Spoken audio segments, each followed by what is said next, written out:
We still have a couple of minutes.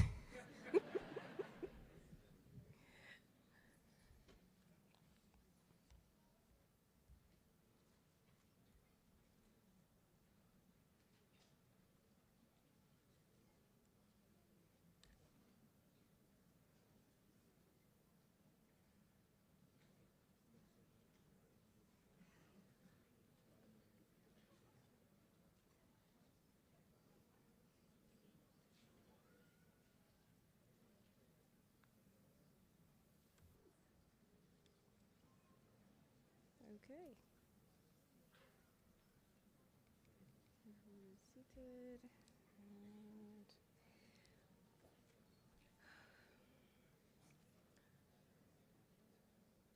good afternoon, everyone, and welcome to the White Coat Ceremony of St. George's University School of Medicine's Class of 2028.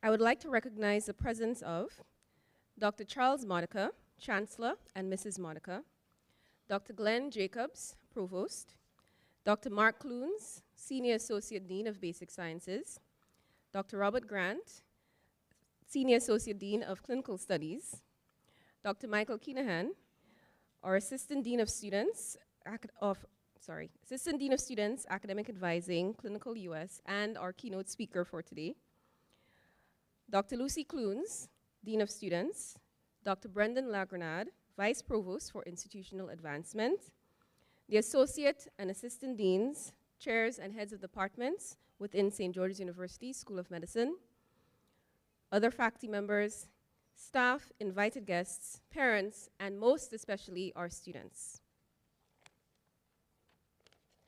My name is Dr. Kazara Rayburn, and I am the Assistant Dean for Curriculum in Basic Sciences. As a proud alumna of the St. George's University School of Medicine, I'm filled with excitement and I'm honored to be here celebrating your White Coat Ceremony today. Today, you take the first steps towards a career that will challenge you intellectually, test your resilience, and fulfill you in ways you cannot yet imagine. The white coat is more than just a symbol of medicine. It represents the empathy, dedication, and integrity that defines our profession. Wear it with pride, but also with humility. The humility that comes from knowing that the profound confidence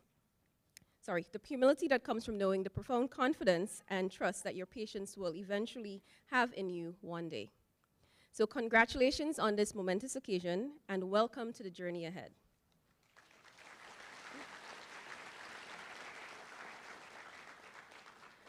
I will now like to share with you a brief history of this ceremony. In 1993, the Arnold P. Gold Foundation created the White Coat Ceremony at Columbia University's College of Physicians and Surgeons to promote humanism in medicine. With guidance from the Gold Foundation, St. George's University School of Medicine initiated its own White Coat Ceremony in 1996, long before many other US medical schools. In 2003, the Gold Foundation founded the Gold Humanism Honor Society, an international society dedicated to the promotion of humanism, professionalism, and ethics in medical practice and medical education. Dr. Arnold P. Gold sadly passed away at the age of 92. He was an international advocate for humanism in healthcare, and we are honored to have hosted Dr. Gold and his wife Sandra as keynote speakers for our spring 2005 White Coat Ceremony. St. George's University's chapter of the Gold Humanism Honor Society is based in the Department of Clinical Skills and is supported by the Dean of Medicine's office. Our chapter established the Humanitarian Student Organization in 2009, through which our basic sciences students promote humanism across the SGU and Grenadian communities. Chapter members are nominated by their peers and inducted during their clinical training when they participate in an ongoing chapter project. It is my pleasure to welcome to the podium Dr. Glenn Jacobs, Provost of St. George's University.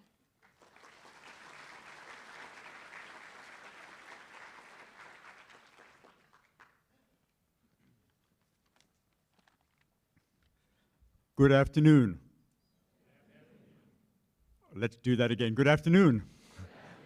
There we go. So good afternoon. Welcome to this White Coat Ceremony. and I am very happy to welcome you on behalf of St. George's administration.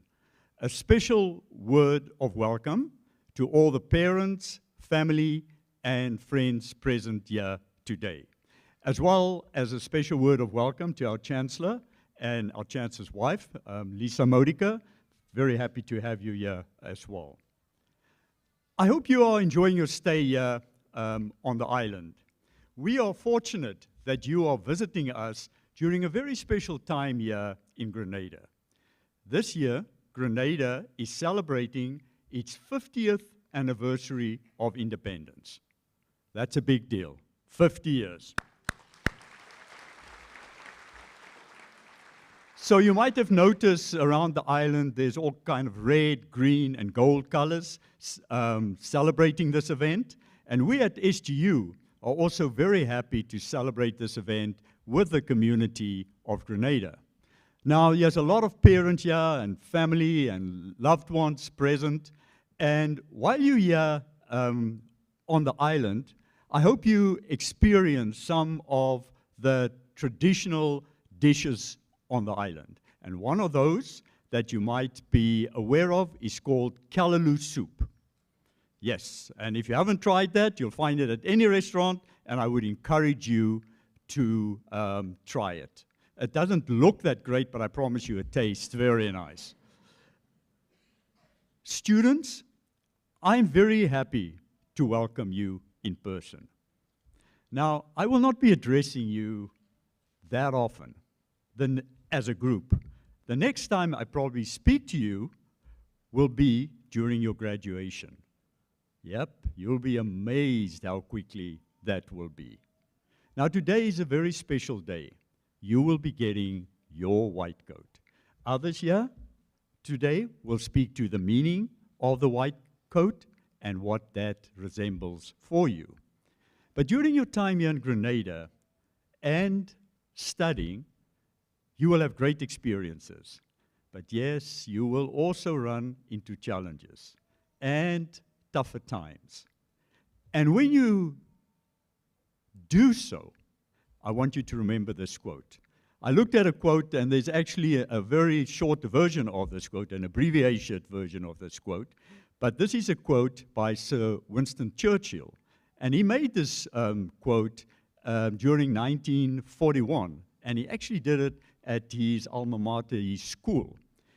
And he says, "Never give in. Never, never, never, in nothing great or small, large or petty, never give in, except to convictions of honor and good sense." So I will encourage you to take time to explore Grenada, get to know this great community, and I am looking forward to interacting with you during your time here at SGU. When you see me on campus, please just stop me and say hello and say, "I was right there in front of you. Don't you remember me?" And I'll say, "Of course I remember you." And then we can have a bit of a discussion. Enjoy this special day. Congratulations. You deserve it. And never, never give up. Thank you very much.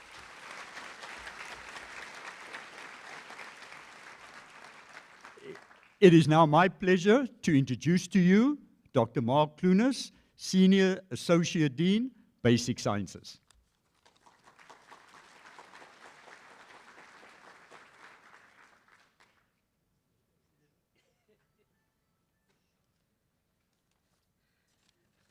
Good afternoon.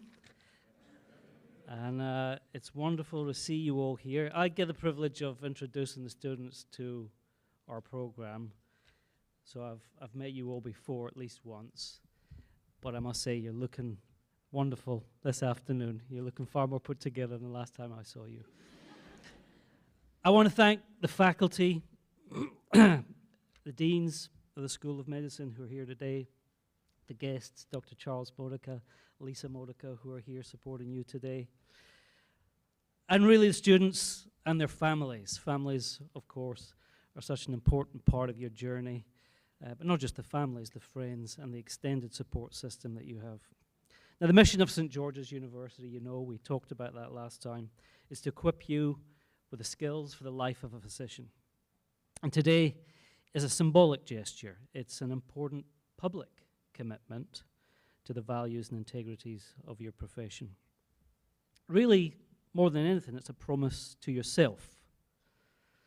So as you take that oath today, that promise is to yourself.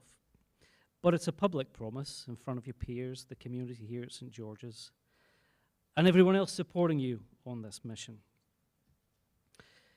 Please take some time. For those of you who have family here today, take some time just to be present today and take them aside and thank them for all the support that they give you. Your family are here, so make the most of them whilst they are here. Dick Olds, he was our past president. He used to say that at the end of this ceremony, after donning the white coat and reciting your oath, you're going to be no more equipped for this journey than you were this morning.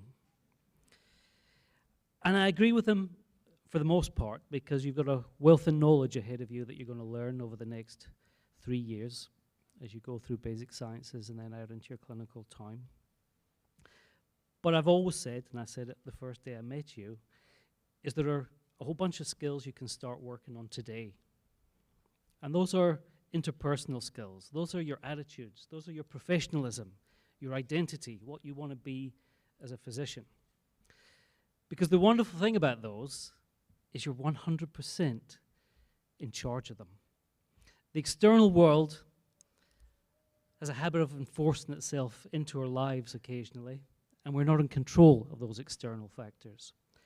But what you are in control of is how you react to those external factors. Everyone laughs because I always say it, the Stoic philosophy, between every action and reaction, there's time to stop and decide what your reaction is going to be. And what that means is there's ownership there. There's your full ability to decide who you are as a professional, what you're going to be, and how you react to the outside world. Your patients don't know your step 2 score or your step 1 score. But what they are going to remember is how you treated them with compassion, with empathy, with their dignity. And some of those memories, of course, will last a lifetime for those patients. So remember, every time you meet a patient, it's something significant for them. Those memories can last a lifetime. And you have to ensure that those memories are good ones and not bad ones. So today, the only piece of advice I've got for you is be present. I know in today's world we can get carried away with the process and the photographs and the Instagram and all these things are going through our head. But take some time just to find a quiet spot, reflect, and cement some memories in for the long term, because these memories at the start of this journey will last a lifetime for you. My very best wishes, and I'll see you in class for pulmonary compliance lectures later in term. Now, before we get to that, I just want to introduce a close colleague of mine and a fellow Scotsman, honorary. This is Dr. Robert Grant, and he's the Senior Associate Dean for clinical phase of your curriculum, and so he's going to play a major role in your lives as you go out into your clinical training. So take care and have a wonderful day.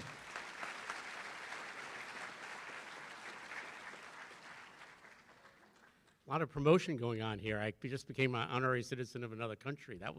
I had no idea you were so powerful. I knew you were smart and good looking. Now I had no idea you had that ability too. Wow.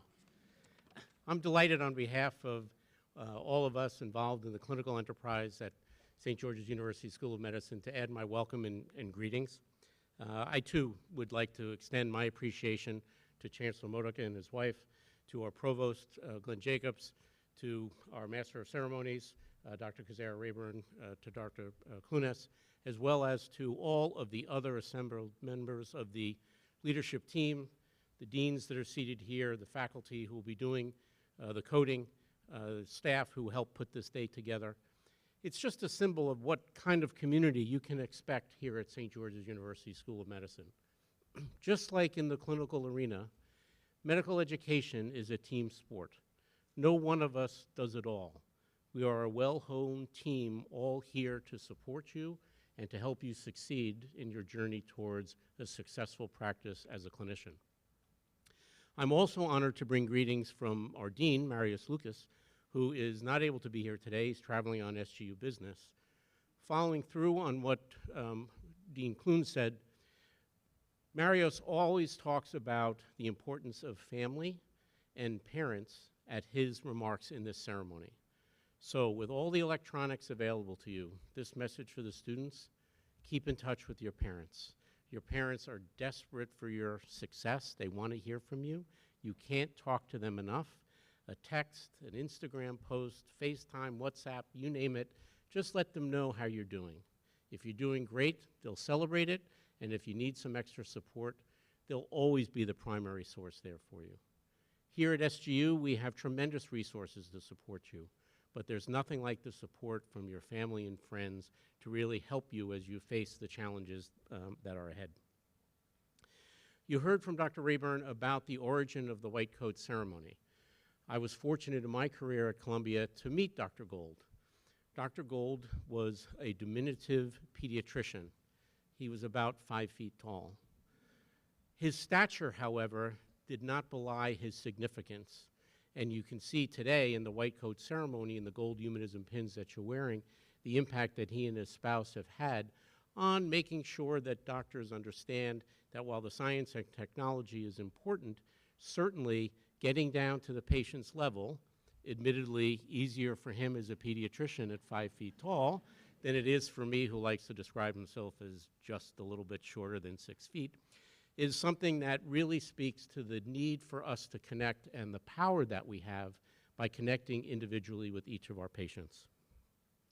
The white coat that you received today, remember, is so much more than a piece of clothing.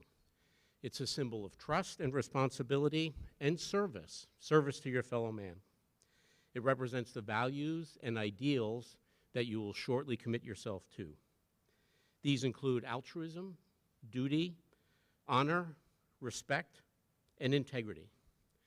Remember, while you can easily take off the white coat, you will never from this point forward be able to relinquish the responsibilities that you are taking on as a physician in training. You will become privy to people's deepest secrets and darkest fears, but you will have the opportunity to make a difference in the lives of your patients, unlike the way any other person can make a difference in somebody else's life. I want to emphasize that each of you have worked very hard to get to this point. You have demonstrated your academic excellence, your personal growth, and your professional potential. You have earned the right to wear the white coat and to join the ranks of those of us who have also dedicated our lives to the noble cause of healing. Remember, however, that the white coat is not a badge of honor that grants you certain authority or privilege. It's a reminder to your commitment to serve humanity, not only humility, but with the excellence that only you can bring. It will be a challenge to keep learning and improving and to keep caring. But please be reassured that those of us here at SGU in the School of Medicine continue to do all that we can to support you academically and personally, adding resources, adding and updating things to our curriculum to ensure and assist that as you take on the challenges of standardized testing, of licensure, of applying for residency training programs, you will get placed and ultimately enjoy a career as a successful doctor. So as you celebrate this milestone with your family and friends, I do ask the students to do one thing, and that is to remain to be true to yourselves. Do not lose sight of who you are, why you chose this path, and what makes you unique. We chose you because of those characteristics that you have. Please do not let this white coat define or empower you. Do not let it confine you either. Use it to inspire you to be the best doctor after you continue to aspire to be the best person that each of you can be.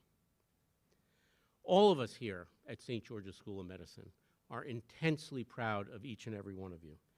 We are also very excited for what the future brings for you. I have a personal interest in that. As a middle-aged man, I'm going to need more health care in the years ahead than I enjoyed in the past, And when I look out at the audience here, I know I've got a great source of potential doctors who will be there for me in my time of need. I wish you all continued personal and professional success in your journey ahead, and I'm absolutely ecstatic that I also have the opportunity to say congratulations to you today. Thank you.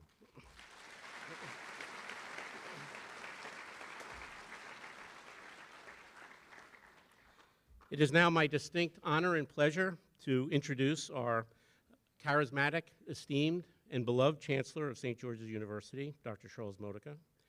Dr. Modica rose from humble roots as an Italian-American from Long Island in Suffolk County, characteristics that I also share with him coincidentally. His vision to establish a medical school that has allowed so many to become doctors has so incredibly impacted the care, health care, of so many patients in the United States, the United Kingdom, in Grenada, and beyond. Please join me in a very well-deserved round of applause for our Chancellor, Dr. Modica.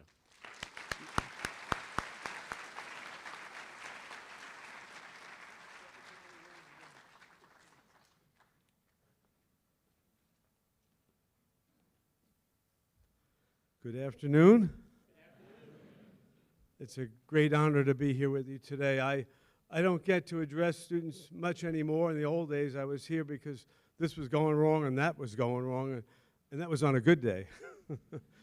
But I'm still the Chancellor, and it's my pleasant duty to get to see you when you first come in.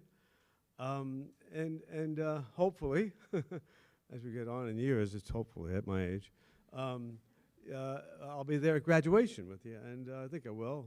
It's doing well so far, and most of my docs are St. George grads, so I'm doing well there too. And but I did want to take a few moments to tell you one of the reasons I'm here. I flew in yesterday. I'm flying out in just a little while because your old Chancellor doesn't read well, and I didn't realize there's a third section of the ceremony that I'm going to not be here with for in person, but they're going to tape me, or I guess in this world it's called digitalize me, whatever you do, to have me on the screen for the third section, because I'll be out and there's no other flight I could have caught. So for the third section, wherever the camera is, my heart is with you too, and my remarks are there. And if the jet's taking off, if you hear it overhead, I'll be waving down here. I know where you'll be. Yeah, so I'm a lot like you. Remember that song, I'm a lot like you, Dad? And I forget how it went, and I certainly can't sing, but I'm a lot like you. I was in college, and told my mom while I was in high school, in one of those vocational weeks they have in the high school where they have 1 week they have a pilot come in, 2 weeks later a fireman, 3 weeks later a builder, and then one time they had a doctor come in, and I came home that day and I said, Mom, I think I want to be a doctor. Mom, trust me, an Italian-American, you know, this is a serious thing. Didn't realize it at the time. That was kind of pegged into my life at that point. So I went to college pre-med. I thought I did want to become a physician, did pretty well, applied to a lot of U.S. schools.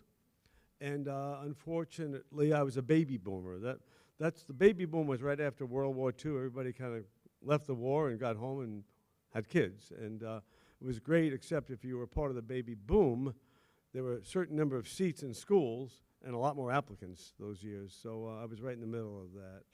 And with that, there were about 45,000 applications to U.S. schools that year.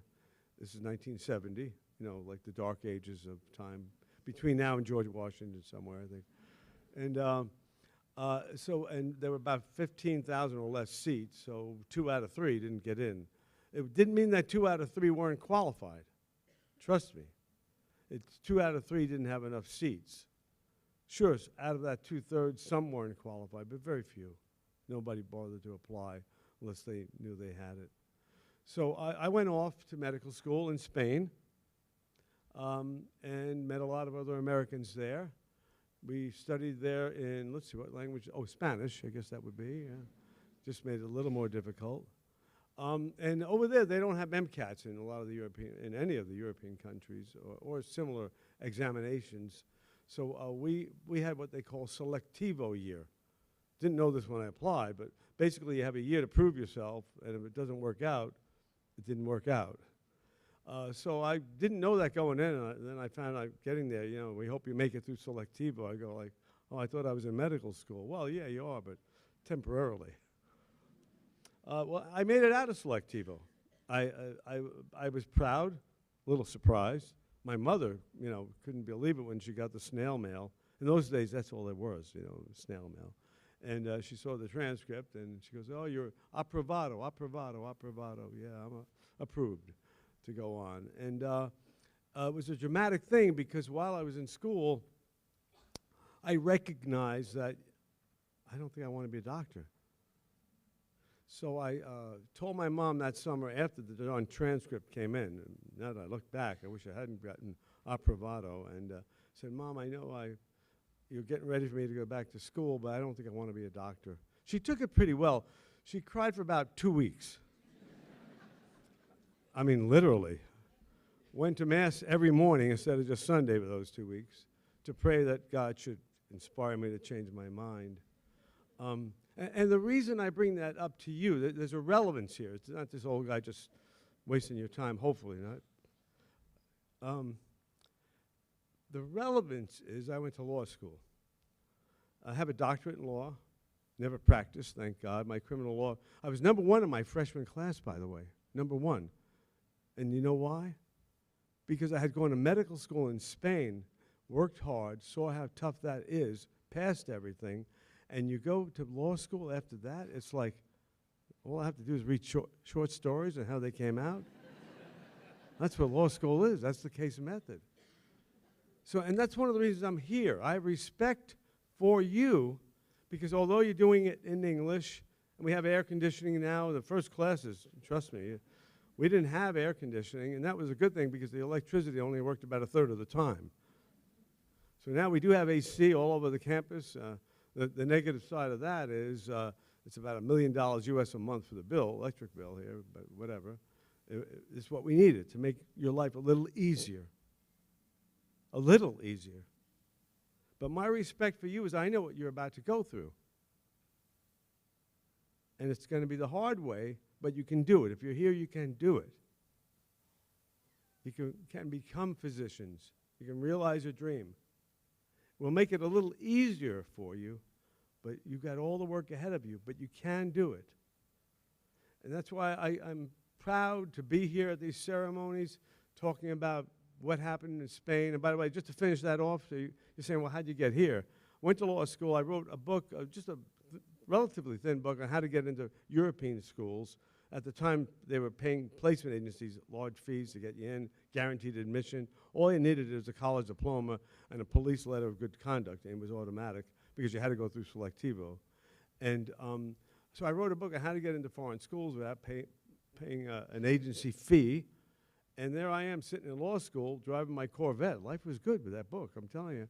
Sold a lot of those books. Did a little good in the world, but saved. The fee then was $1,000 in the 70s to the placement agencies.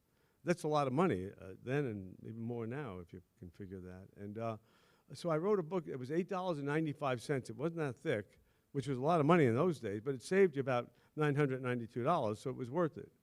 And that book was great. Made a lot of money with it. Went to colleges on weekends. I don't know how I got to be number 1 in my class because I spent a lot of time with the book and doing that, promoting it. And I got to tell you, at every college I went to, there'd be 20 or 30 pre-med students. Here's the book, blah, blah, blah, what's it like? And there would always be a hand in the air. What about English-speaking schools? No, this is Spanish, French, German. Forget that. Your chance of getting into a UK school is about the same as a US school. So I recognized, you're coming back from a little college you visited over the weekend, and you're sitting there in that nice yellow Corvette, and life is good, and you go, man, if I could just get an English-speaking school somehow to affiliate or do something, when you're really young and crazy, I was, you had this idea. So I wrote to every English-speaking country in the world, and went to the library, got the atlas. If the language of that country was English, they got a letter from the Foreign Medical School Information Center, which is my DBA publishing the book. Would you like to be included in a feasibility study for a new international medical school? It was legitimate. There's a shoebox right on my desk in the corner, for any responses I got. And didn't get many responses. Months went by, studying law. I just had it in me. I had to. So one day, this is a true story, that we actually have the original newspaper. I did not get the newspaper every day at my law school, the local paper. I picked up the paper, okay? And remember we were talking about the 50th anniversary? It was February 7th, by the way, just behind us. That day, I had my study wasn't doing well. The shoebox wasn't getting full, if you know what I mean, literally on the corner. I picked up the paper. In the bottom right-hand corner, I'm getting ready to study law, and I'm skimming it. In the World Today, they had those little snippets. Do you still read newspapers? Probably not, whatever. But they had little snippets in the bottom right corner. The tiny English-speaking nation of Grenada got independence from Great Britain. Now, having written the book, I knew if you have an independent country, if it charters a school and recognizes the diploma to practice medicine in that country, you're automatically eligible for inclusion in the World Health Organization Directory of Approved Schools. And that you needed that to take the ECFMG exam. Okay, so I knew that just from the book I had published. So the tiny English-speaking nation of Grenada, I quickly turned to page 17, the article, the Prime Minister's name and everything. They had not gotten a letter from me because they were not independent yet. So this was like, those cartoons, do you still read those too, where the light bulb was behind the guy? Yeah, that was one of those days, yeah. Big bulb. I went to Western Union. Again, this is before email and all things that you grew up with. And I think it was 50 cents a word or whatever it was. I spent 10 or 20 bucks on a telegram. And it went pretty much like this. The Foreign Medical School Information Center, which is my DBA just for my book, wishes to congratulate the nation of Grenada on its recent independence. It was a day old, it was recent. As a newly independent nation, you are eligible for inclusion in the feasibility study for a new international medical school. We would like to hear back from you within the next 30 days because the study's ongoing. It was ongoing, dragging on, in fact. Yeah, I did this. No, they're going like, this guy's making this up, right? No, this is true. And it'll be coming out in a book that we've been writing for almost a decade now about the founding of the school. And about a week later, I got home from law school, and I saw, you wouldn't know about this either, a little yellow envelope, the corner of an envelope. Western Union was in yellow envelopes, just so you know. This is how this works. I saw the yellow corner from under my door. I didn't even open the door. I pulled that out. I said, oh, my God. They wouldn't waste money on a telegram to say they're not interested. The nation of Grenada is interested in your proposal. Please let us know what we can do to be included in this study. Trust me, they didn't have to do very much at that point. I then called my home and spoke to my dad. I said, Dad, you won't believe this. You know the book I had and everything else? I wrote this telegram. He goes, what are you talking about, son? I said, well, I have this study going on. I hadn't mentioned it to him because I didn't know if it would go anywhere. And I got an inquiry now from the country of Grenada. Where's Grenada? It's in the Caribbean. I just checked it. I got the globe here. And it's right near Trinidad. Great spot. And they're interested in my study. He goes, what study are we talking about? I go, I want to start a U.S. school there, teaching English. And he had two words for me. He's an old Italian builder. And he said, son, you're crazy. The next morning, though, little skill in law school, I wanted to take out the big guns. I called Mom. I said, Mom, I'm a little disappointed. I told my dad my idea last night, and he kind of blew me off. It's by that next evening, calls back, okay, tell me more about this idea. I got him to part with a lot of money and some of his colleagues to buy some real estate down here. And none of this was here, by the way. These were humble beginnings, but it did cost money to put it together. And it took about 2 years to work with the government of Grenada and get the charter. I was now out of law school, wondering if the charter would ever come. We got the charter on August 7th of '76, and 5.5 months later, we had 216 students here. So we were on fast track. We didn't have a lot of committees. I was everything, and it worked. And the reason it's a crazy story, but you need to understand the humble beginnings. But you also have to understand that the charter class came down here. The Prime Minister and Governor General introduced me to them. They hadn't met me, or, who's going to be the chancellor. self-appointed. It's okay, I'll grow into the job. I did, I guess.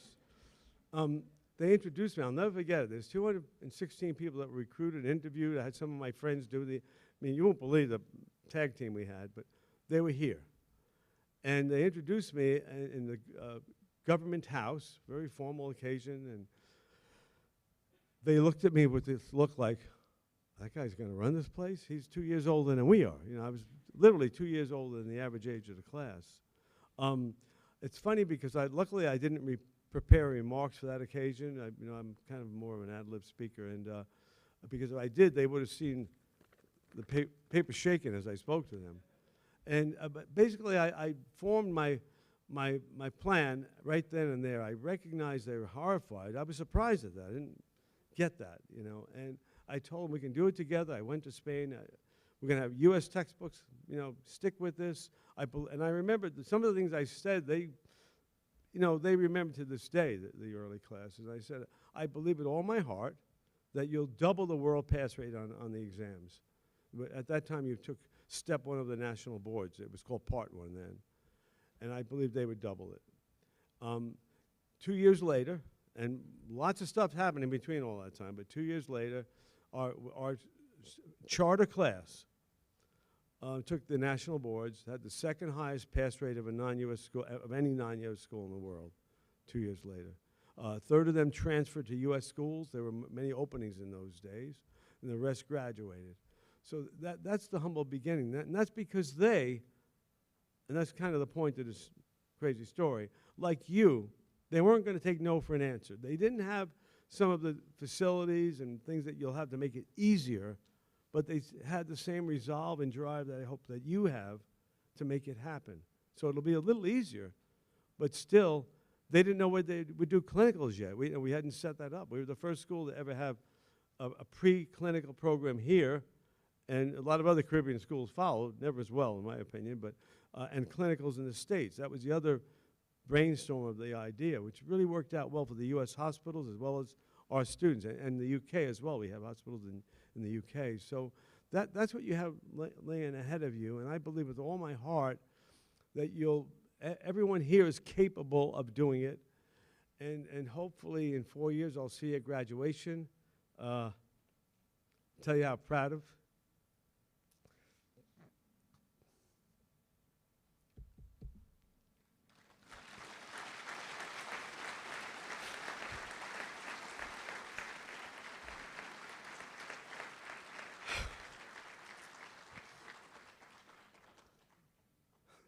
I'm an old Italian guy now, I guess.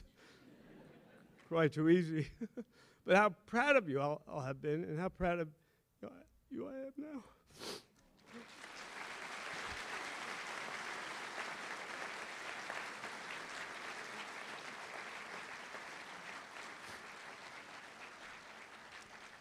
Thanks for the applause. It gives me a reason to get the hook, get off. God bless you all. Congratulations.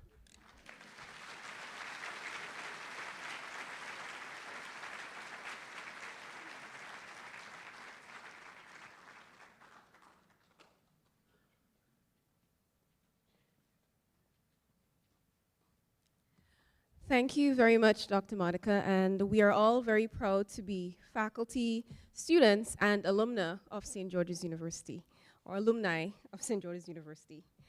It is now my pleasure to introduce Dr. Mike Keenaghan, an esteemed and respected colleague and our keynote speaker. So Dr. Michael Keenaghan, a distinguished alumnus of St. George's University, brings 18 years of dedicated experience as a board-certified pediatrician and pediatric critical care physician. Currently, he serves as the Assistant Dean of Students and Director of Clinical Academic Advising at St. George's University, where he plays a pivotal role in nurturing the academic success and holistic well-being of all of our medical students. Additionally, Dr. Keenaghan is a professor in the Department of Pediatrics at SGU. Dr. Keenaghan's clinical expertise is profound. He completed his studies at Columbia University and has served as a pediatric intensivist at renowned institutions such as New York City Health and Hospitals, Kings County, and Goryeb's Children's Hospital. His contributions to the field extend to research, with numerous publications and presentations that advance pediatric critical care, adolescent bariatric medicine, and quality improvement initiatives.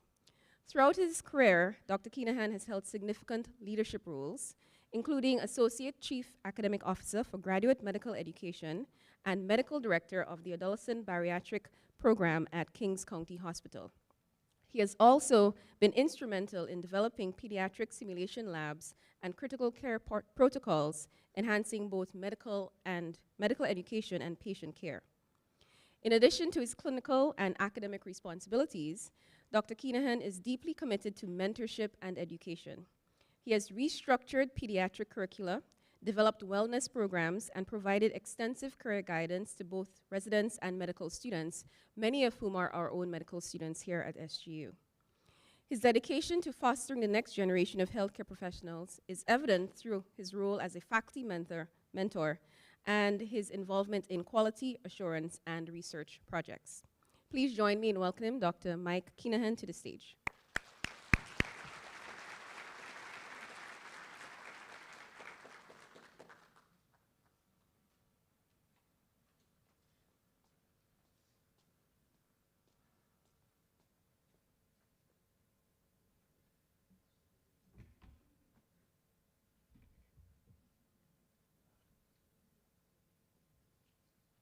Hello. I was told I didn't talk into the mic last time. So, welcome to Grenada. I'm super honored to be here with all of you guys today. I was here, sitting where you're sitting, 22 years ago. Although I wasn't in this lecture hall, this didn't exist. It was up the hill in what we called Bell Lecture Hall, which now is Alan Penzick Hall. And I did not know what this ceremony meant. I did not know really what it meant to get your white coat or what it meant to our patients going forward. I also didn't know what the word histology meant. Yeah, everyone laughed at me then too. And I also didn't know I would ever make it this far in my career to be welcomed back and to get the chance to be here with all of you guys today. It really is amazing. I don't know if you remember, I don't know, it could be months or even years ago when you decided you wanted to be a doctor, why you decided you wanted to be a doctor. I remember what I was thinking. I just wanted to help people. But when you go and you have to start looking up how do you write your essays or your personal statements, or you're going to go on interviews and what you have to say, I was always told, do not say you want to help people. That's not what they want to hear. They want to hear that you're interested in the sciences and that you want to go on and become a great physician, diagnosing everything, that you want to work on teams and make a next big breakthrough. But now, after 22 years, almost to the day, I'm here telling you that it's about helping people. It's all about caring. So with that, since this is a important moment in your lives, I have to tell you a story. And so I'm going to cheat a little, and I am retelling a story from my point of view that one of our graduates from 2016 wrote about me for one of our patients. So this was all kind of originally done by Danny Sweetnam Holmes. And so she worked as one of my residents a few years ago, and we were working in the ICU. And while we were there together, we had the pleasure of having Miguel, a young boy, come into our lives in the ICU. So as she started off, it was a cold, dark January morning, and that we were all on rounds. And so rounds is when you're standing outside a patient's room talking about everything before you go in there, do your quick exam, tell them what you're going to do, and walk out. And so we started rounds that morning, and they did a perfect job. I mean, slam dunk. They listed every vital sign, every lab, interpreted everything perfectly. And they were all really kind of proud of themselves because they knew they were doing a good job. And reportedly, I stood there with a very upset face on and said, well, what did you guys forget? And so they started throwing papers everywhere, double checking, triple checking labs again, coming up with crazy diagnoses, thinking I was thinking of something else. But in fact, they didn't know. And so I just said, well, so why is he here with us? What got him to this situation? And it turns out Miguel, he's a 9-year-old who was paralyzed from the thorax down, who had just recently emigrated, or not emigrated, but kind of escaped from Puerto Rico to Brooklyn, New York. And the reason I say escaped is this happened right after Hurricane Maria back in, I think, 2016. And a year prior to that, he had gotten hit by a stray bullet that crossed his whole thorax, severing his spinal cord. So he had to have a tracheostomy to help him breathe and do pulmonary clearance maneuvers. He couldn't move from the waist down. And he wound up getting a few infections during that flu season that landed him with us. So this was a big deal. And they found this shelter in Brooklyn that they were going to live in, and just, it wasn't great conditions. So now he was there with us. So we covered that. And then I was just surprised they missed one more important thing. The next was I asked him, well, how did his night go last night? Because he's in a hospital. He spoke a little English, primarily all Spanish. Scared because he was having such a hard time breathing. And none of the residents at that point had thought to just ask the patient how he felt. So the other thing, or the other people that were with him, were his mom and his sister. His mom and his sister were his life. And his sister really was a second mom almost. That was the role that she filled. And while he was getting sicker and sicker in front of us, they did not leave his bedside. They didn't, not for food, not for anything. They stayed there for about 3 or 4 days straight. And then eventually they had to go back to their apartment, get some things, take a shower. And when they got back to their apartment, they found it had been broken into, and the rest of their worldly possessions were gone. So they lost everything from the hurricane, and they lost everything again from their apartment. Over the next 2 weeks or so, Miguel slowly started getting better and better, and residents would all go in there and hang out with him and talk with him, and his face would light up every time he would talk about his PlayStation. Now, he didn't know it was gone yet, but he would just get so excited talking about the different games that he would play. He really had nothing else because he just sat in his room all day, every day. So we thought about this, and the next day on rounds, they, again, did everything perfectly. And I said, okay, what else can we do for him? And now they're like, oh, man, he's going to leave the ICU soon. What else do we, I don't know. And I just asked, how much does a PlayStation cost? And so very quickly, it seemed like the hardest question in the world. No one could figure out which PlayStation I was talking about. And then they were like, well, what about controllers? What about games? And so after a few minutes, they figured out it's about, if everybody in the pediatric department spent the same amount that they would on 1 or 2 cups of coffee, depending on where you got your coffee, that we could probably get it for them. And they did. They went out and they bought a brand new system, the newest system, which I don't remember which one. I think it was a PS3 at the time. And they got about 10 games for him. They got two of the really nice haptic controllers. But then he got discharged from the hospital, so we have this brand new system sitting there. And so we kind of broke regular protocol and then two of us went to his apartment that night and dropped it off. His sister and his mom, they just started crying. Like, they were so overwhelmed. Now, I've left out all the medical therapies that we did, everything they did to set up every appointment for him, everything he needed to go forward throughout the rest of his life while he's at least with us here in Brooklyn before we could get him down into Puerto Rico. And they were just overjoyed. They couldn't believe that we cared enough about a stupid video game system. But it wasn't stupid because this is the only thing he had. So this white coat, it's not about you. The hard work is for you. The moving on to the next patient, that's going to be for you.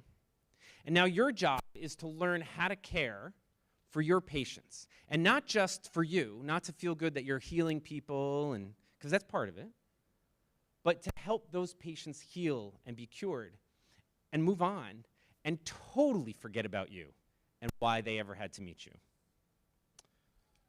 I have to consult my notes.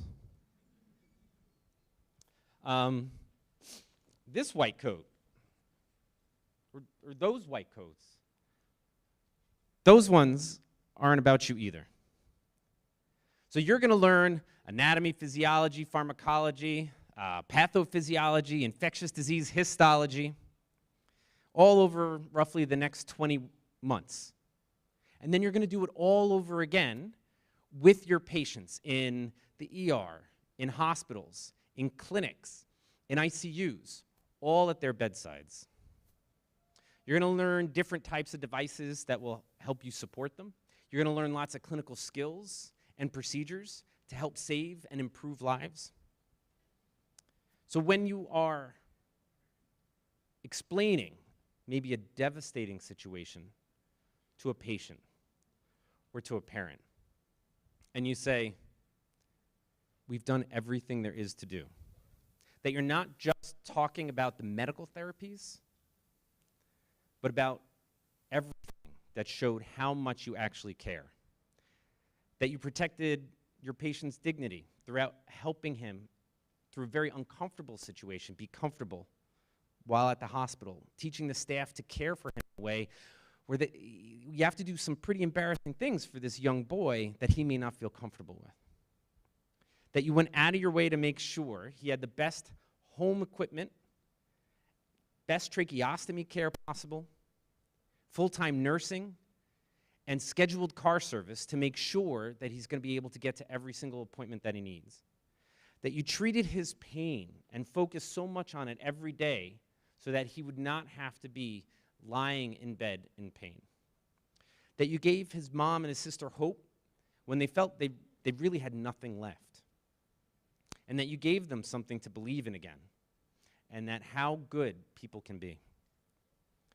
So all of these coats, notes, they're not clean. It's not a clean job you're getting into. They get dirty if you wear them. And as a pediatrician, you really don't wear them, so I'm not quite sure how mine got dirty. I'd also like to point out that all of you will be wearing a white coat, but there is someone here who deserved the white coat just as much as we do. I met Dr. Bodica the first time at my white coat ceremony. I have the photo to prove it. I met him again at my graduation. I have the photo on stage to prove that. And I had the luxury of getting to meet him a few more times. He's amazing. And I would not be here today. None of you would be here today. And 25,000 other physicians throughout the world would not be doctors today with everything he did and all those crazy ideas he had. I also wouldn't have my current job. So again, thank you very much for that.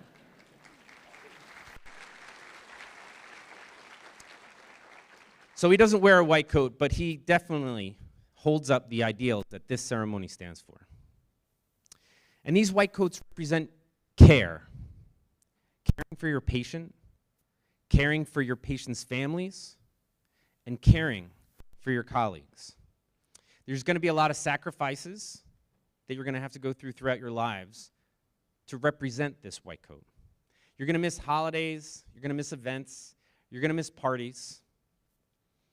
And it's all going to be to maybe hold the hand of a crying parent whose child is dying in front of your eyes. It may be to drop off a PlayStation at your patient's house to make sure that he still knows what it's like to be a kid. It could be being the only person allowed at a 16-year-old's birthday party because he's stuck in the hospital with severe cystic fibrosis. Or it could be because you walked into a room getting completely ignored by this kid on his iPad who 5 weeks ago had dropped dead at the park, but is alive today because of the hundreds of healthcare workers who all wear white coats. Not because it's for them, but because it's their caring for their patients. So today, when you all don your coats and put them on, I want you to really think about what it will mean for you. All of the hard work that has to happen before you finish and get your MD. All of the studying from every waking minute of the day. All of the hours that you will spend at your patients' bedsides day after day after day. How much care through caring you're going to provide over your long careers. And how proud your family, your friends, and you will be of you. But not just because you get your MD in 44 short months, but because of how much care you provided through caring for all of your patients. Congratulations to all of you, and I wish you the absolute bestest of luck.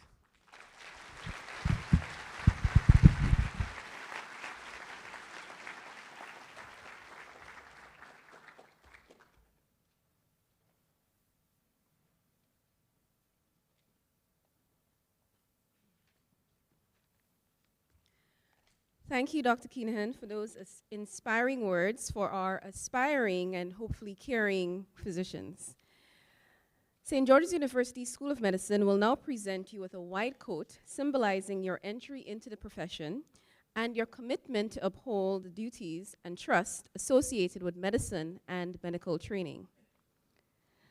I now invite faculty from the School of Medicine to take the stage, and our quotas today include Dr. Elias Abdullah, Dr. Tiffany Clemenson, Dr. Theophanis Collias, Dr. Jessica Milner, Dr. Gabrielle Walcott-Badeau, Dr. Hisham Elnash,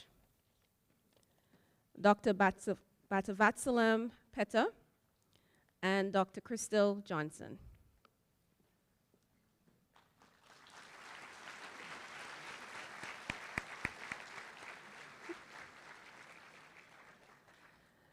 Dr. Mishon Suku Pertab, Assistant Dean of Students, will call each student by name and college. Those students who have with them today a physician, family member, or loved one will be quoted by those physicians. Please hold your applause until all students are quoted and keep the aisles clear for the duration of the quoting.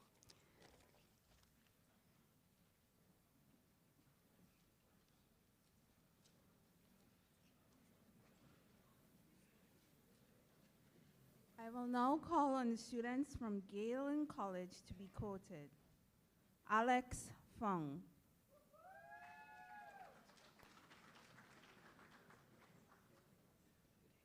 Isabel Stelpstra.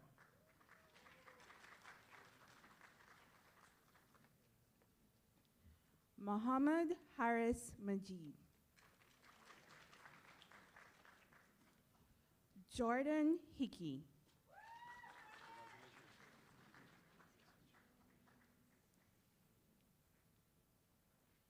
Kevin Orellana.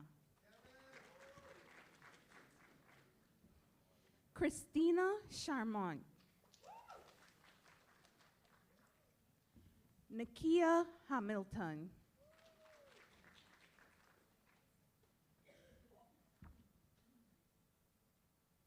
Nika Imbert.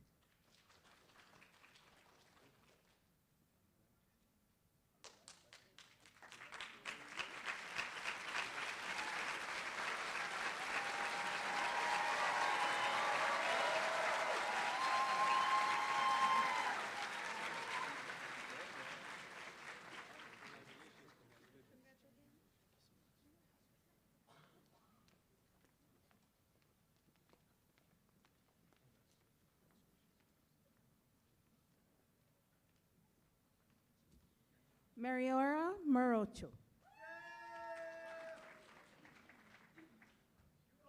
Audrey Iglesias. Hamza Kamchwala. Abel Amar.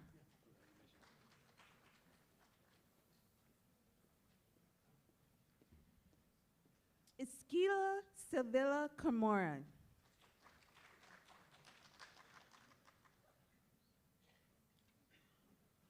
Joseph Young.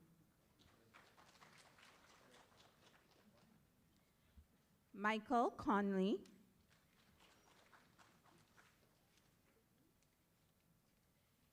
Mary Safine.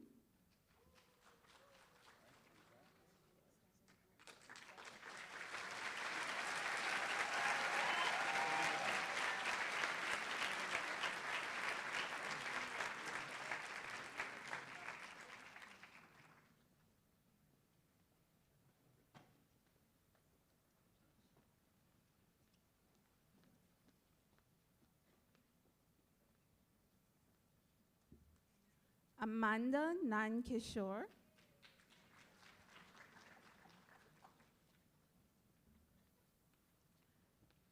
Haben Hadith.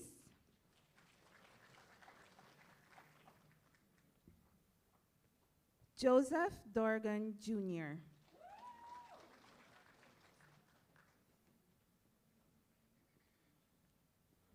Michaela Felice Ami.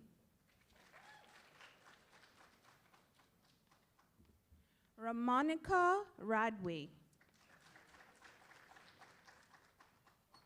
Chris Simone.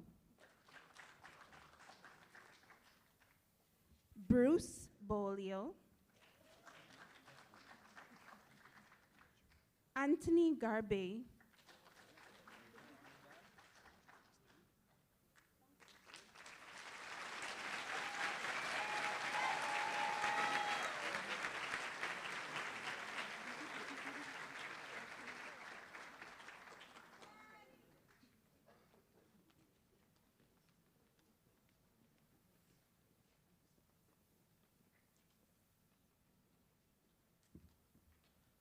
Brittany Salvador.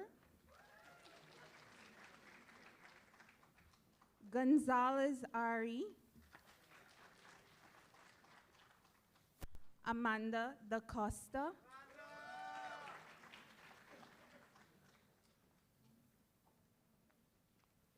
Manpreet Kaur Pamar.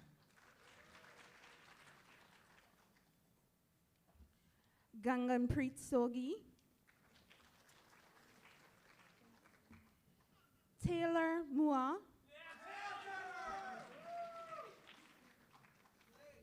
Haley Cheek.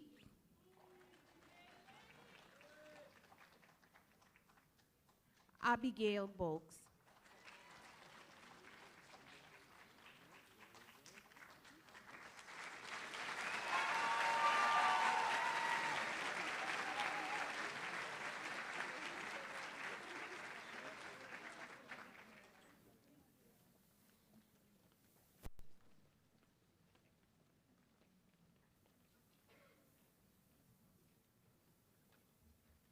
Olivia Pope.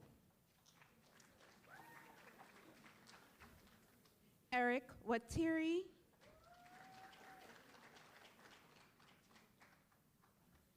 Caitlin Ansarte.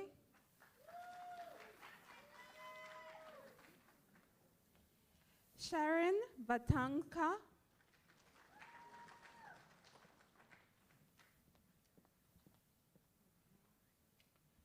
Juana Evelina Gonzalez.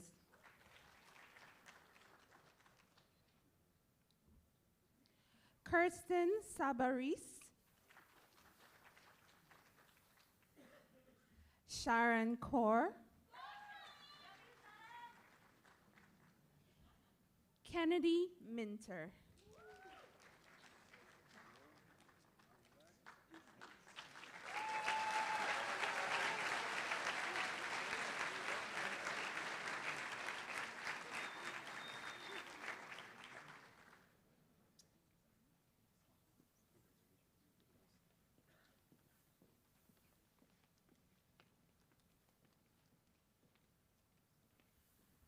Jonathan Della Torre.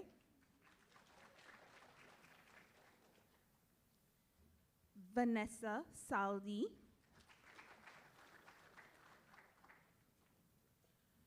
Arham Saeed.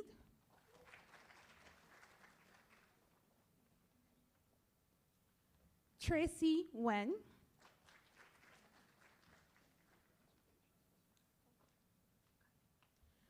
Khan Alp. Adam Cornell.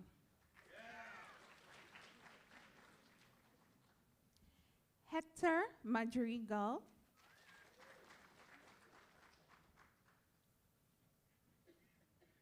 Rayon Hyder.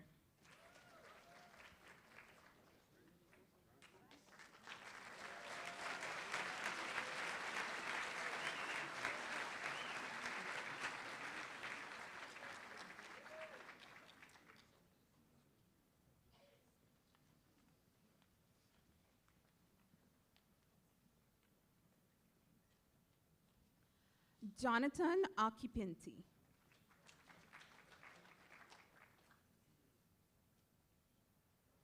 Jasmine Hubbard Alexander.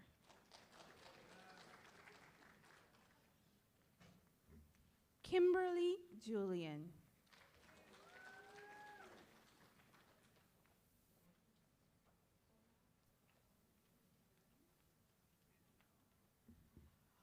Ola O. Jurin.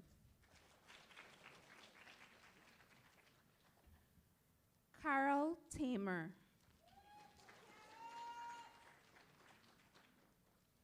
Maria Diaz Alonso.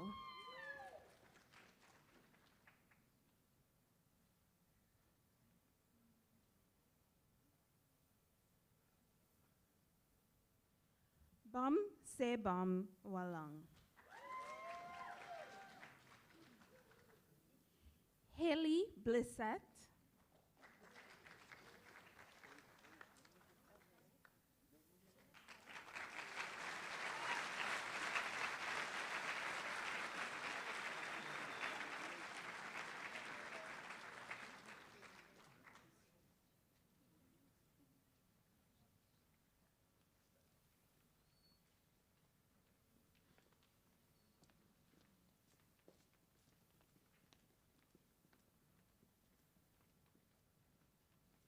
Ava Swart.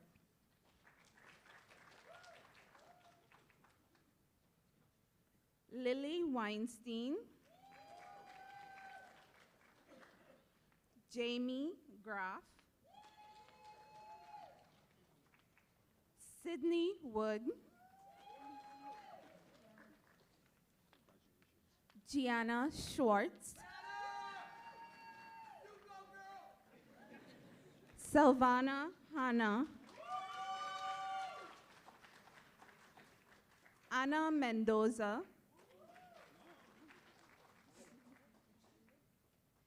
Diana Kahindo.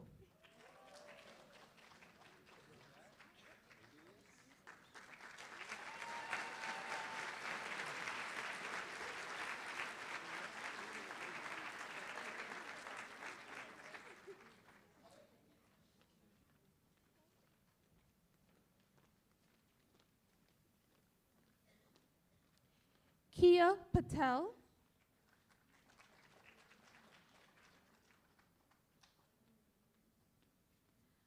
Malsha Karunagoda. Brittany Moses.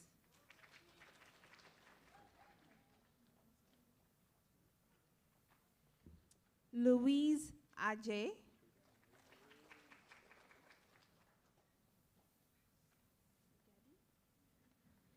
Bita Sageti.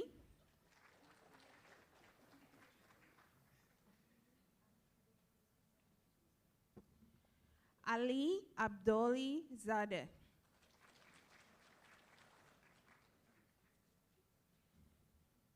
Mariam Husseini Coupe.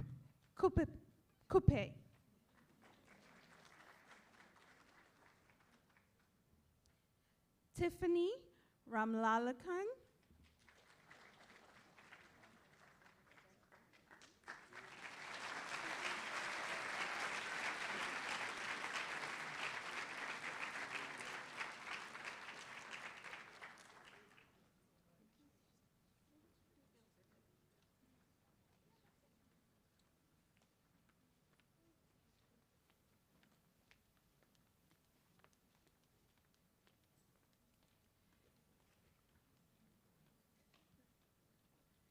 I now call on the students from Hippocrates College.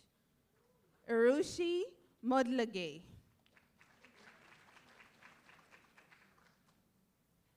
Kazem Aki,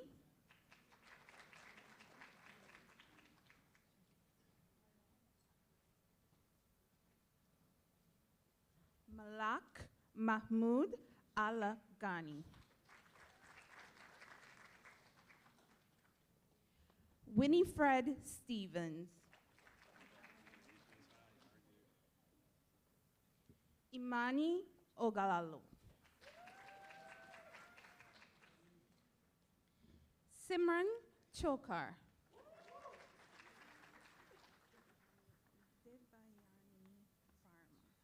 Devayani Varma,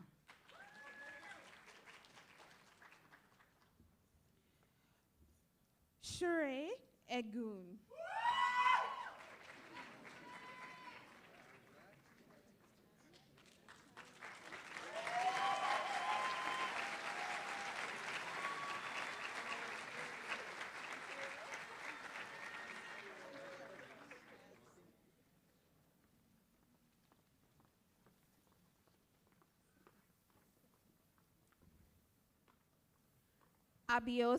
Abiola Awolesi,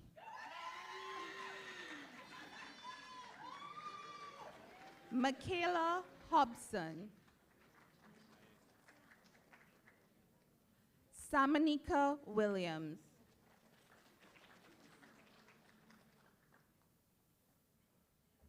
Lena Bulatovic,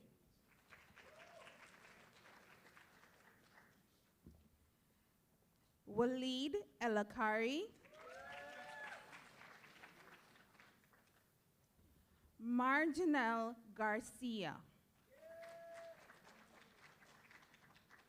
Natalie Munaz,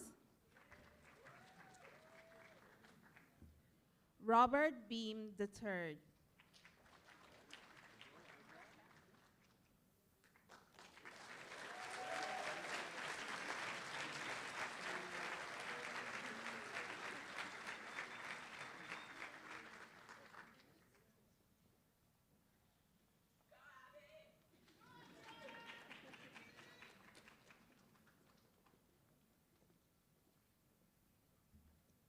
Hannah Shaps, Jeremy Grafstein,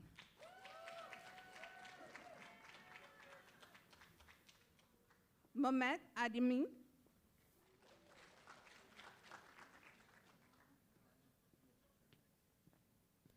Ka Na Tran, Shima Rahim Rad,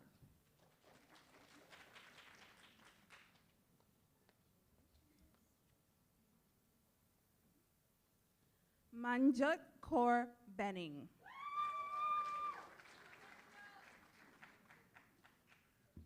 Sanya Moli, Brooke Brody,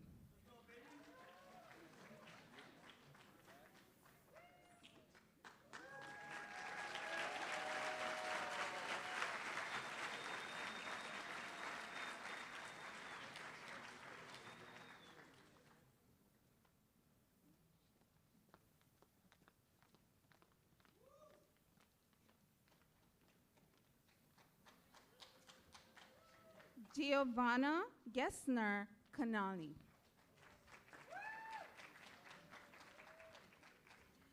Simran Mulvanchi, Andrea Para Silva,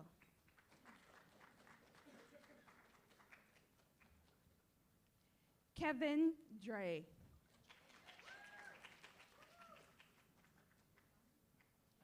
Danica D. Frank, Daniela Ryboy, Haura Abad,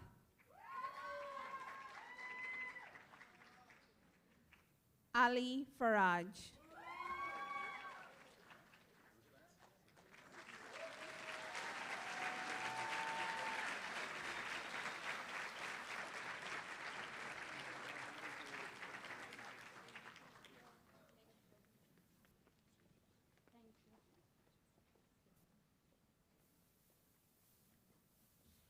Joel Hordick, Mina Vora,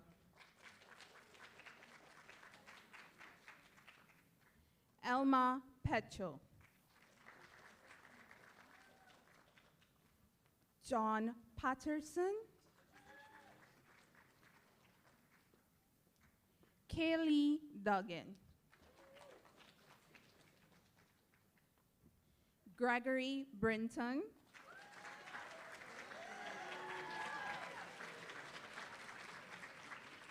Logan Rogalski,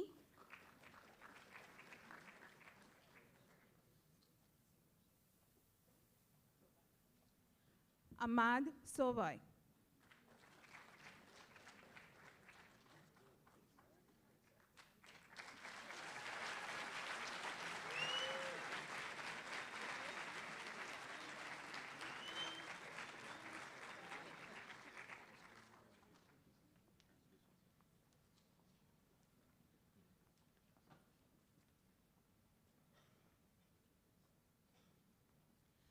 Shaznan Baki,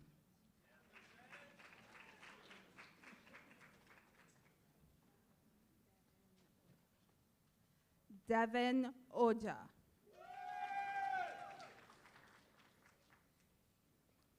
Alonzo Zachary Jr., Sanjay Ramratan, Saeed Islam,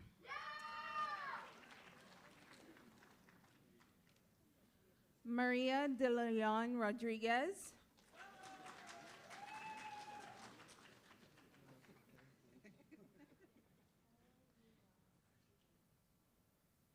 Opel Lua Ajiboy,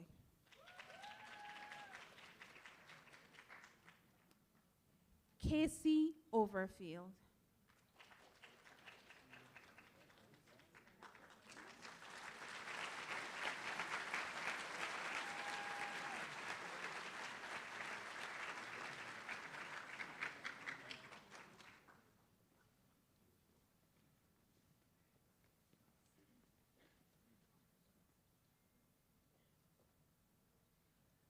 Brandon Kantner, Dominique Cunningham,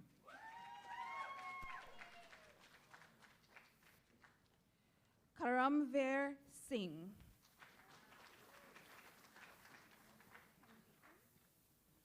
Kenji Tin,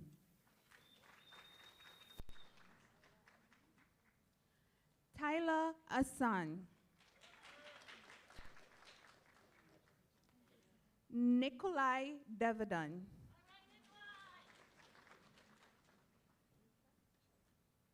Jacob Lifrak,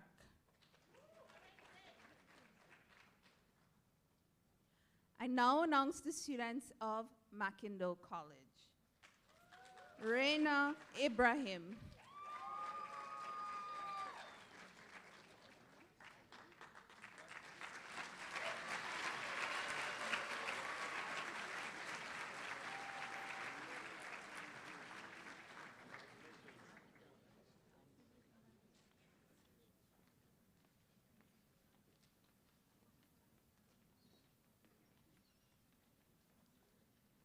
Julia Whistler,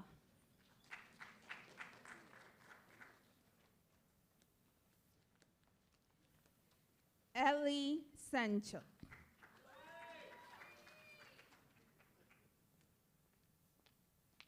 Mohammed Ahmed Abdel Fattah, Samantha Barry, Ariane Hernandez, Hunter Bell,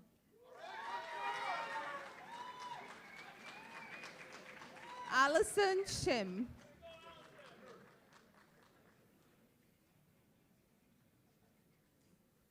Alec Carlson,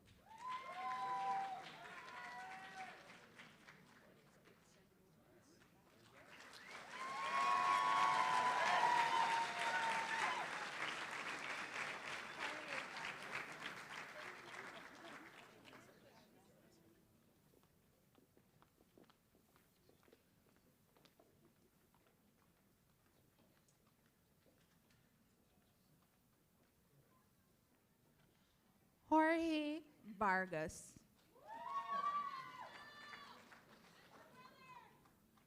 Darius Backstad. Brittany Bynum. Winchell Jocelyn. Alan Dumcam.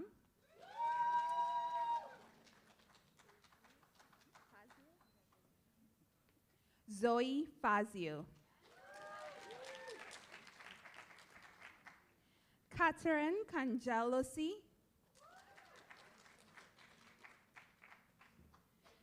May Ellie Rodriguez.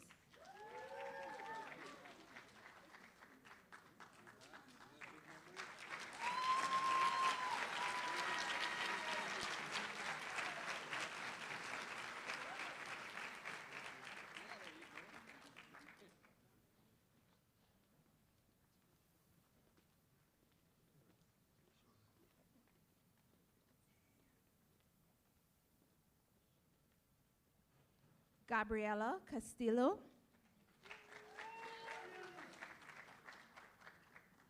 Marlo Hanna. Sarah Montaz.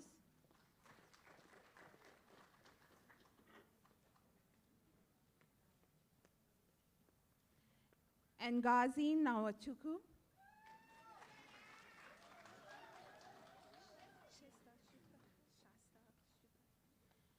Shasta Shukat. Priscilla Aji Mindri.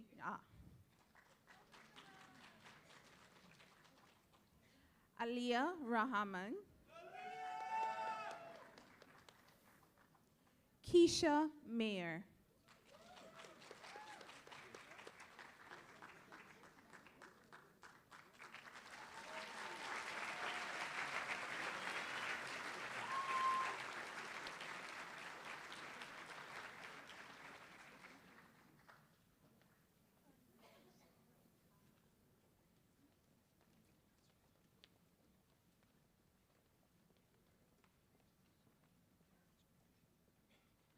Kanayo Amasi Ani.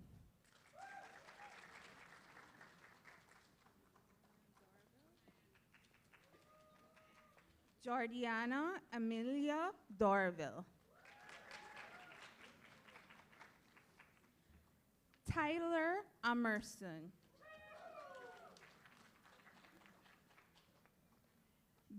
Bensley Bornelius. Christian Brecourt. Sydney Cagle.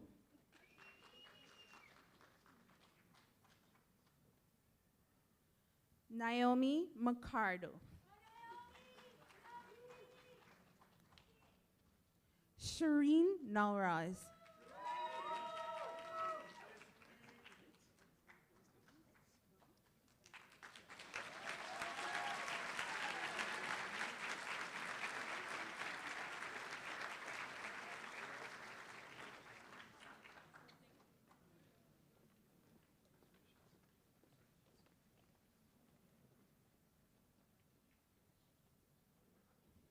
Nicholas Nicky.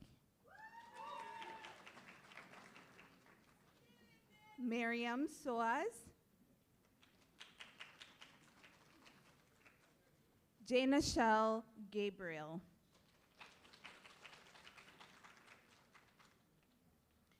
Gayara Duda Wata.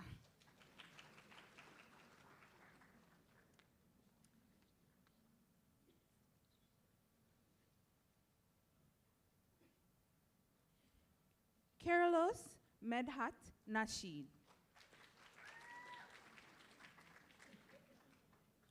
Natalie Botros. Angela Lally. Julia Lee.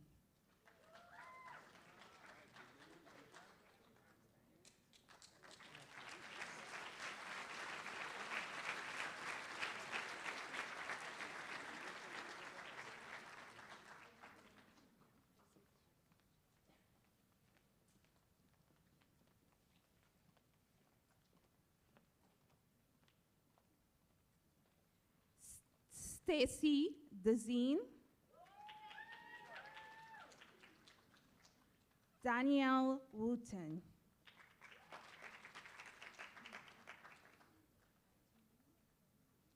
Ani Haratunian, Isaiah Moretta,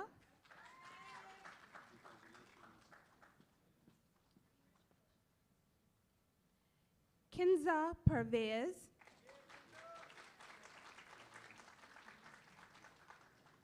Beza Tunser, Nikhil Demiri,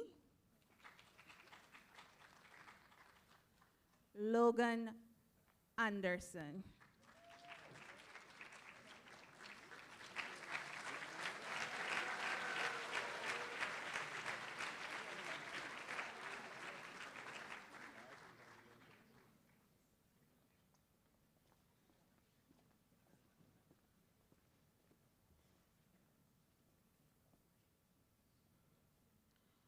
Olowabe Misla Mandarikon.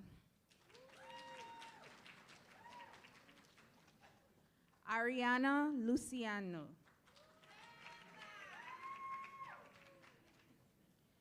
Akila Sanskila. Matthew Seskin. Hannah Emmanuel Golko. Matthew Husfield. Zainab Bedun. Ahmed Rajab.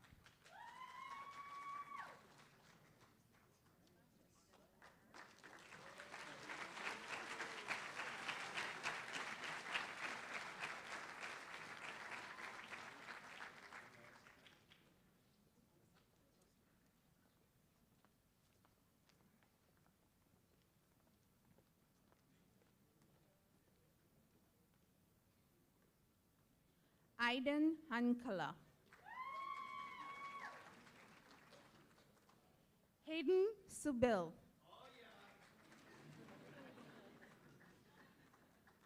Ruby Sedano.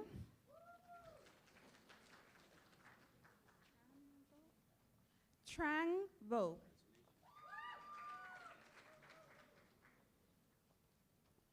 Radhika Vaishnav.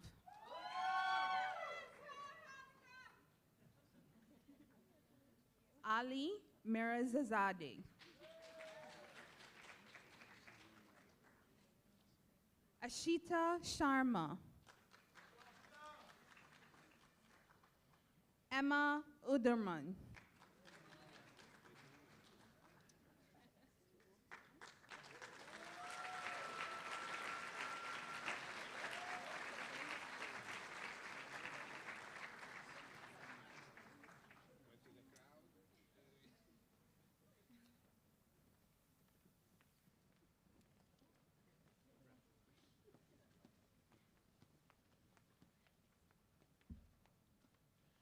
Henry Helgeson. Wasik Hassan.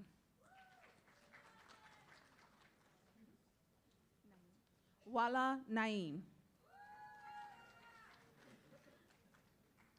Sally Jubran. Jennifer Paines. Uni Low.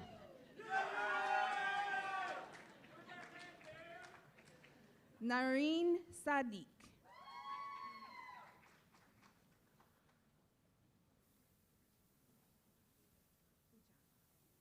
Ujala Nigam.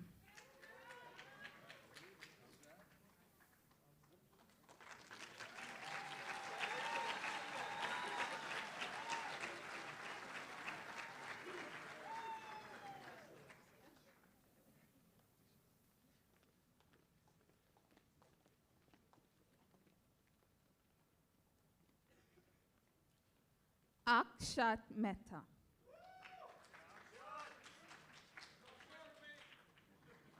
Sweta Ashok Kumar.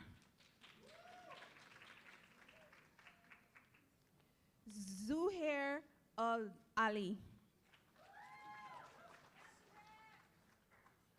Gregory Sakard.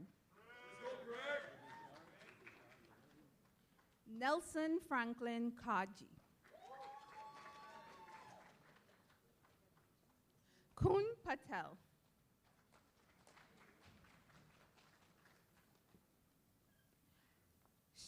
Shakshi Seni. Akshita Iradi.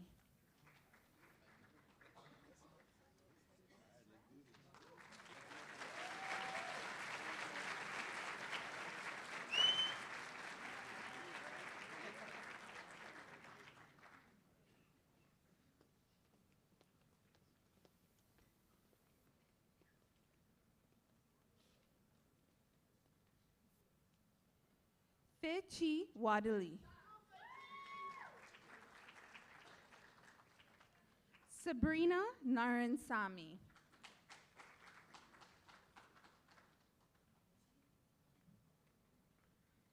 Wezi We.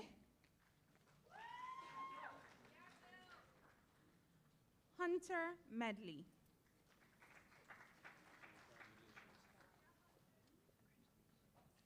Miandad Boyan. Jeffrey Fellner. Zara Rangi Lova.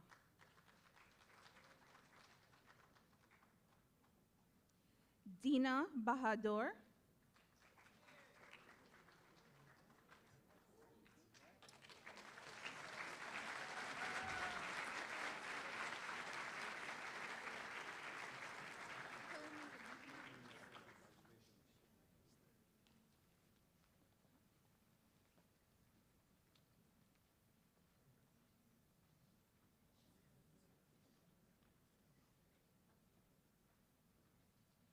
Samuel Tadise.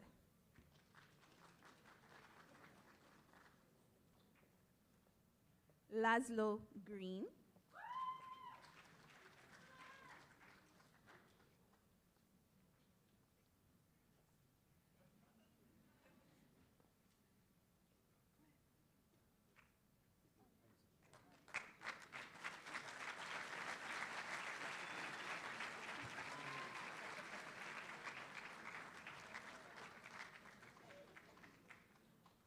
I would like to thank the faculty from the School of Medicine for their assistance in quoting our students.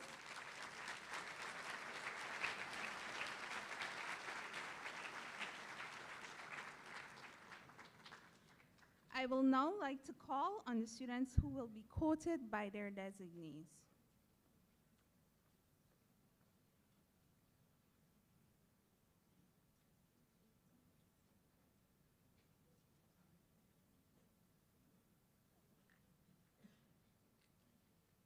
Ethan Tran and Diana Ayala, quoted by Dr. Andy Tran, father and mentor.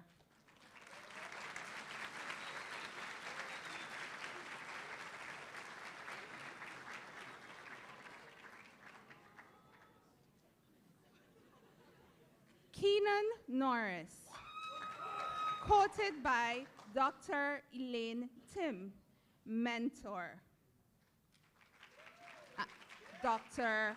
Brian Soren, both from SGU 1996 and SGU 2002 respectively.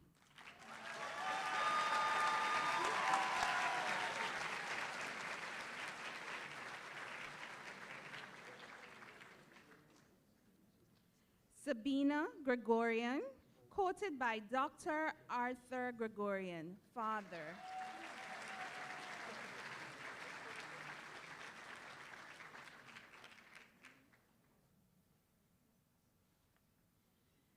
Ritti Kalgra, quoted by Dr. Arti Kalgra, her mother.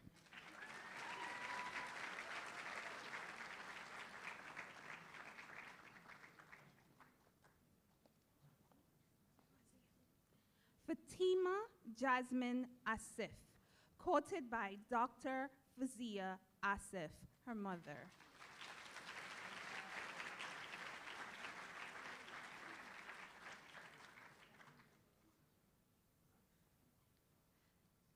Jacqueline Napuri, quoted by Doctors Catherine Napuri and Jessica Napuri, her sisters.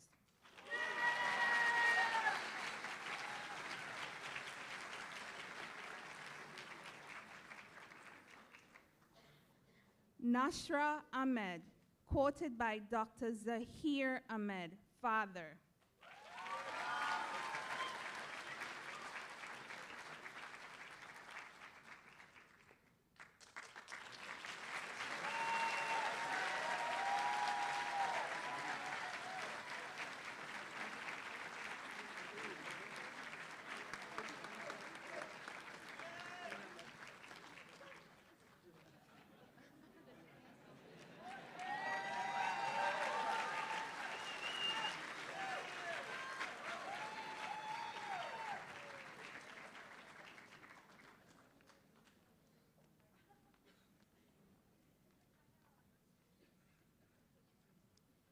Reggie Latour II, quoted by Dr. Carl Latour II, father.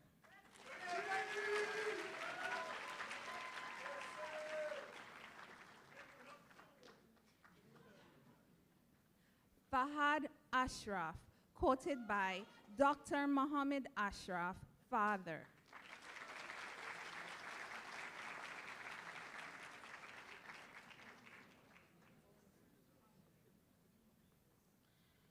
Asfi Boyan, quoted by Dr. Salah Boyan, father.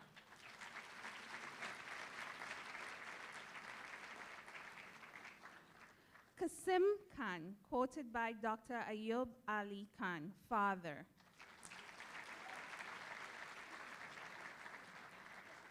Catherine Simon, quoted by Dr. Elizabeth Simon, mother.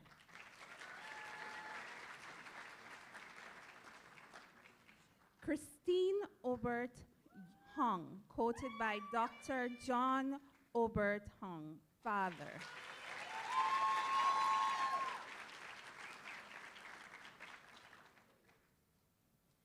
Ali Moshrefi, quoted by Dr. Hamid Moshrefi, brother.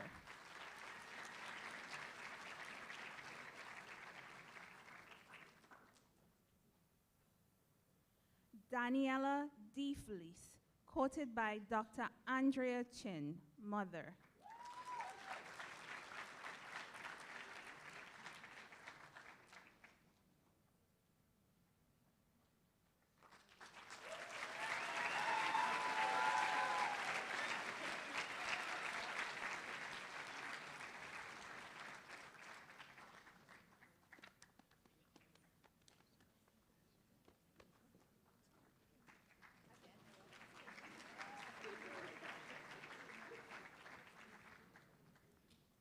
Samuel Philbeck, quoted by Dr. Ken Philbeck, father.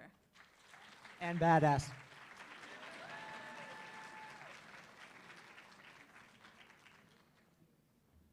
Ivy Prophet, quoted by Dr. Kevin Boyer, father.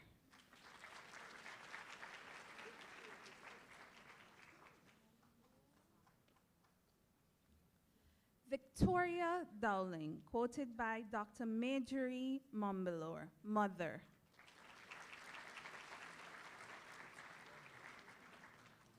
Brooke Davis, quoted by Dr. Michael Davis, father.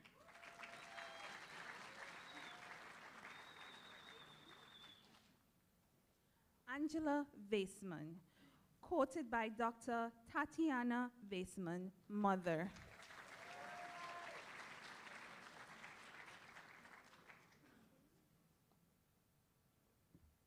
Meredith Ann Capulli, quoted by Doctors Agnes Deliva and Joseph Capulli, mother and father.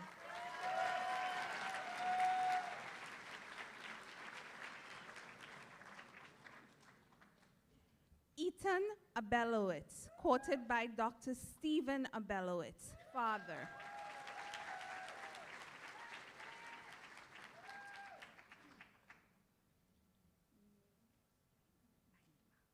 Naima Malua, quoted by Dr. James Sept, mentor.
Congratulations, class of 2028.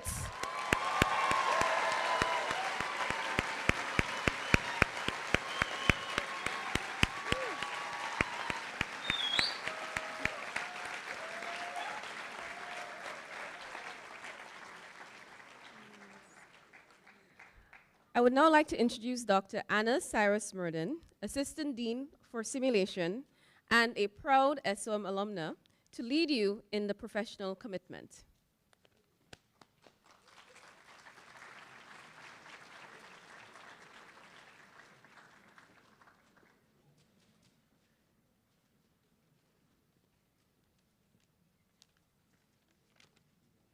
Good afternoon.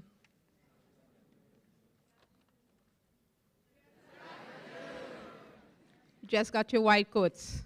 So it's a happy moment. One more time. Good afternoon. Good afternoon. That's more like it.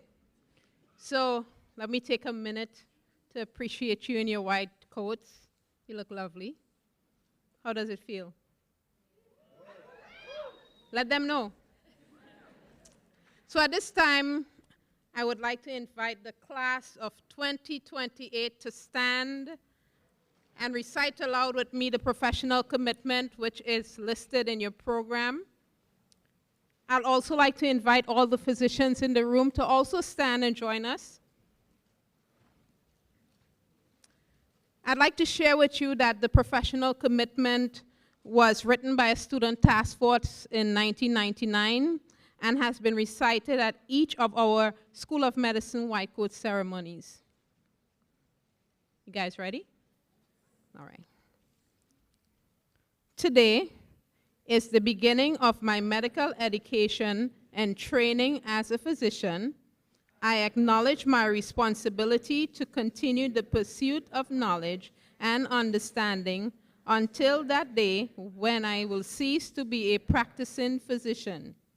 I am entering training for a noble profession in which my interests must always be subservient to those who seek my assistance. I must be ever conscious of the value of my fellow health professional and treat them with the respect at all times.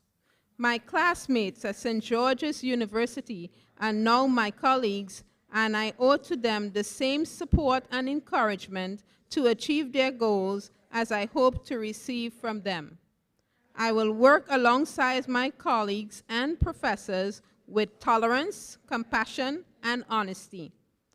I acknowledge my obligation to adhere to the University Honor Code and to conduct myself with integrity and in an ethical manner at all times henceforth. I shall do all within my power to show myself an example of all that is honorable and good throughout my medical career. It is a privilege to have been given the opportunity to become a physician. May I be ever conscious of that privilege and never abuse it. Congratulations, class of 2028. You may be seated.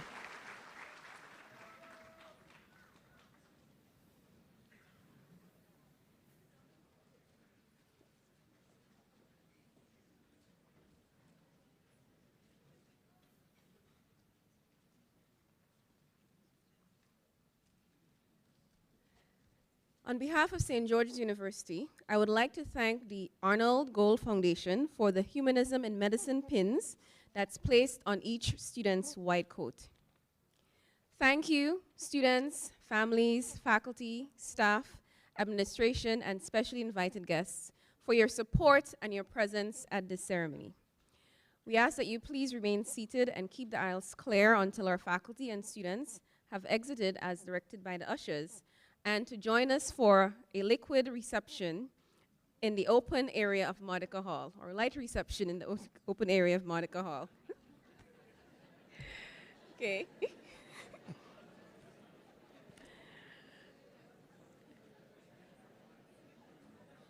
We would also like to ask that everyone exit the building through the front entrances, which will aid us in setting up for our next ceremony. Thank you again for joining us today, and again, congratulations to the class of 2028.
Thank you for attending this event. We kindly ask that you exit the hall and keep the entrance areas clear as we welcome attendees for our next ceremony. Thank you.